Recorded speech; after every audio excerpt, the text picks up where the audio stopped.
മഹാരൂപികളായ എത്രയോ നേതാക്കൾ കേരള രാഷ്ട്രീയത്തിന് നെടുനായകത്വം വഹിച്ചിട്ടുണ്ട്. അഭിപ്രായ വ്യത്യാസങ്ങൾ ഉണ്ടായ ഘട്ടങ്ങളിൽ അവർ പരസ്പരം നേർ കലഹിച്ചിട്ടുണ്ട്. പ്രത്യയശാസ്ത്ര ദൃഢതയോടെ സമരമുഖങ്ങൾ സജീവമാക്കിയിട്ടുണ്ട്.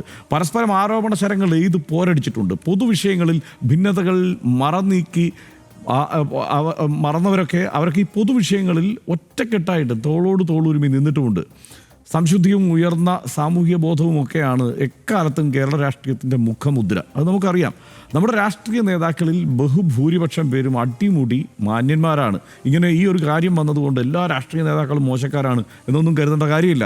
ധരിക്കുന്ന വസ്ത്രത്തിൻ്റെ വെള്ള നിറത്തേക്കാൾ വെടിപ്പോടെ പൊതുസമൂഹത്തെയും രാഷ്ട്രീയത്തെയും സാമൂഹിക ബന്ധങ്ങളെയും കോർത്തിണക്കുന്നവരുണ്ട്. അതുകൊണ്ടാണ് ആ കോൺട്രാസ്റ്റ് കൊണ്ടാണ് രാഹുൽ മാങ്കൂട്ടത്തിൽ എന്ന നേതാവ് എത്രമേൽ വലിയ പുഴുക്കുത്താണ് എന്ന് നമ്മൾ അവിശ്വാസത്തോടെ അന്തം വിടുന്നത്. നമ്മുടെ പൊതുമണ്ഡലത്തിന് ചേരുന്ന സ്പെസിമനെ അല്ല അയാൾ. അടിമുടി സാമൂഹിക വിരുദ്ധമാണ് അയാൾ തുടരുന്ന ശൈലി എന്ന് പറയുന്നതിന് ഒരു സംശയവും വേണ്ട.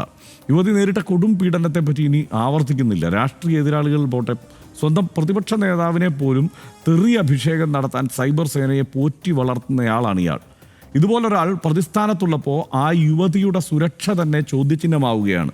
അക്കാര്യത്തിൽ കേരളത്തിൻ്റെ ജാഗ്രതയോടെയുള്ള ശ്രദ്ധ വേണം. അതിഗുരുതരമായ സ്വഭാവദൂഷ്യമുള്ള രാഹുലിനെതിരായ ക്രിമിനൽ നിയമ നടപടികൾ ഒരു വഴിക്ക് നടക്കട്ടെ. അത്രയേറെ തെറ്റ് ചെയ്ത ഒരാളെ കോൺഗ്രസ് ഇനിയും എന്തിനു ചുമക്കുന്നു എന്ന ചോദ്യം തീർച്ചയായും അവശേഷിക്കുകയും ചെയ്യും.